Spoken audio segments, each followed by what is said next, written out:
As the federal government considers major cuts to the Federal Emergency Management Agency, concerns mount over the potential impact on disaster preparedness and response capabilities here in northern Michigan. Michigan-based Emergency Response and Global Security Solutions has been an emergency management and national security consultant for FEMA since 2005. Here with us to talk about the potential impact and his 35 years of frontline experience, owner Joel Yonkman is with us. Hi, Joel. Thanks for making the trip down. Appreciate it. Thanks for the invite. Yeah, you betcha. Glad to have you. Give us a little bit of background on your career, your company, how you got started in emergency management. Sure. So I actually got started in first response back in the early 90s. Worked as a paramedic firefighter. I have a degree in law enforcement.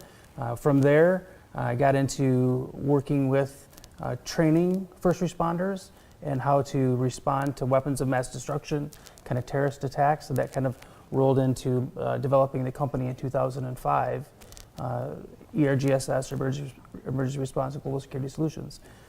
Since then, since 2005, I've worked as a federal contractor. And then 4 years ago, I actually went as a full-time employee with FEMA, and I worked out of the Denton, Texas office. And my job was actually to be one of those frontline folks going to the disasters in basically the Gulf Coast region. So trying to kind of put a finger on visually what you do day in and day out. I'm sure every day may be different for you, but I mean, how would you classify the work that you do now? Well, it really kind of depends on what's happening in the world, right? So we focus on doing things like if there are disasters, disaster response. We have a pretty significant network of folks that are ready to deploy and help the frontline responders. And we refer to it as kind of the blue sky activities when things aren't really happening, right? We spend a lot of time working with local communities, state agencies, and even the federal government developing emergency operations plans and what we're going to do or what they're going to do if a disaster happens in their community. And then ultimately, how those communities are going to recover from something if it were to happen. So, we're seeing now that there's going to be some major cuts to FEMA. In your opinion, what do you think the effects will be of that, and maybe even right here in northern Michigan? It will be extremely significant. It depends on, the level of cuts that they go through. Again, I think that, every organization can improve. I think there's opportunity for improvement, streamlining things, but certainly if they go as far as they're talking about, what we see on TV in the disaster response is just one little piece of what FEMA does. FEMA's part out there, working on preparing organizations, communities for disasters. They respond to disasters and they help them recover from. So, what's going to happen if they take that away, they take that federal support away, that activity still has to occur. And that activity then is going to be cast on the states to do the things that, literally hundreds, if not thousands of federal employees would do. That workload would then be, shifted to the states to manage. It does seem like that is part of the big question is the what if. Like we don't actually know what's coming yet. So in some ways it's too soon to predict and chime in per se, but obviously the perspective is helpful. The president has said that it should go back to the states. Let's cut out the bureaucracy, let's cut out the middleman. If that were the case, how do you see the states managing that? I mean, would the states have to hire more people? Well, that's really the question, right? The question is that pushing it back to the states. In many states, the disaster-prone states, I mean, they're a little more robust. They have a little bit more bench depth, if you will, to help deal with those. But when you get outside of those accident-prone states, they just don't have the capacity. Number one, they don't have the number of people, nor do they have the budget to staff 50, 75, 100 people, for the what-if scenario, right? Because hopefully it never happens in their communities. But again, it's going to cause an issue because these states, even some of the states that some of our administration, current administration, kind of come from, have kind of thrown up their hands and said, "Whoa, time out."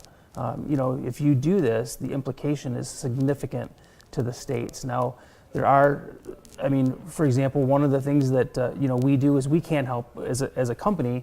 We can't help and do things like that. But It's just going to be incredibly significant for the states to take all of the work that the federal government does and just say, here you go. State X, it's now your responsibility to manage potentially, Sure. Statewide disaster and millions, if not billions of dollars. I mean, our job, we're both on the news side of 9 and 10 as well, so we tend to remain, neutral. We try not to have an opinion publicly, at least one way or the other, but I can see both sides of this argument. Absolutely. Of, hey, let's cut out the middleman. There's bureaucracy, there's red tape, there is fluff in many, government departments, but I can also see, to your point, the federal folks involved can go anywhere with all that experience as opposed to just isolating it to the state of Texas or the state of Michigan or Florida. The other thing too is remember that FEMA is really, again, we look at response as one piece, right? And FEMA is not only the fiduciary of federal funds, but they're really that liaison between other federal agencies.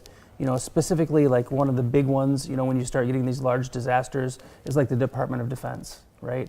Part of our job part of my job was kind of working with those other federal agencies and really kind of taking what is not typically a civilian operation, again, working with the military, I mean, they're focused on wartime efforts, and taking that and saying, okay, now you have to work within the confines of the continental U.S., and now you're rescuing people off rooftops, right? So that's not something that, it's something that they do well, but it's not something that they do often. So it's not just spending money, it's not just the response piece, right? Okay. There's that communication between federal agencies and the local communities or the states, but it's also that preparedness piece, right? FEMA's part of that fiduciary responsibility is they provide training to first responders, local communities, just like Cadillac, Traverse City. They do education for those first responders at no cost to the agencies. If FEMA goes away, the question is, all of those programs, what happens to those? Most recently, the National Fire Academy, they stopped education for review, right? And that affects every fire department across the country, right? And it provides a challenge for them to maintain preparedness levels. Sure. And the other thing that FEMA does is they provide standards, right? There's a reason, after, if you look forward into September 11th, right, 2001, after the World Trade Center, FEMA came out with a lot of standards, and that's why today we can talk. We can send people from the Michigan DNR and they can go to LA wildfires and they can communicate because that standard was set by FEMA and managed. If FEMA goes away, who maintains that? Who sets those standards? Who makes sure that these agencies, first response agencies, not only across the country but from the state to the federal government, can communicate? This always comes up on after actions. Now, to your point, I think there's certainly opportunities to improve. I think there's places that we can cut and we can look at, but I really don't think the solution is what we hear in the news is getting rid of it, because that would have a tremendous trickle-down effect to even us here in northern Michigan. Good insight. Yeah, Appreciate it, Joel. absolutely. Thank you so much. Yeah, thanks for being with us.